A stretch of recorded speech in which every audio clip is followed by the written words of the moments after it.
家咧香港揾女主角真係好困難，一年拍4部戲都有薛凱琪，個感覺係點啊？悶到仆街。即係冇人成咁樣啊！唔係，我覺得揾新人啱嘅，應該揾啲同薛凱琪好唔同嘅人咯。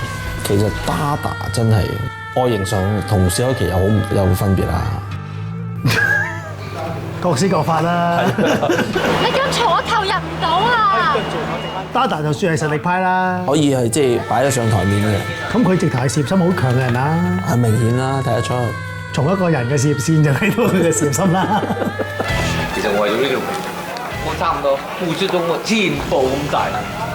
基多最能夠幫到嗰件事係咩咧？就係《騎女》裏面嗰段嘢咁瘋狂，你要俾觀眾能夠接受到，接受到佢係一個講粗嘅人。係嘅。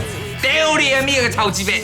我要嗨嘅，嗨我女神趙音音嘅衣頭。一個咁離譜，即係會垂涎啊邵音音嘅美色嘅人，即係試問唔係揾鄭中基啊，揾邊個啊？我招呼得你哋，呢餐女仔嗨你就丟硬㗎啦！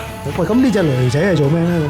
即係女仔喺個戲裏面咧有一個好關鍵嘅作用嘅，佢其實係成個戲嘅催化劑嘅。唔係行正面啲啫嘛。而家我好咁呢套戲係講阿杜汶澤要捱女仔嘅喎。做電影咧，如果連自己都唔興奮嘅嘢，就真係好慘。如果我哋對個古仔興奮嘅，我哋去傾好多唔同嘅客串，大家中意我哋睇下咩諗下每個人可以做啲乜嘢。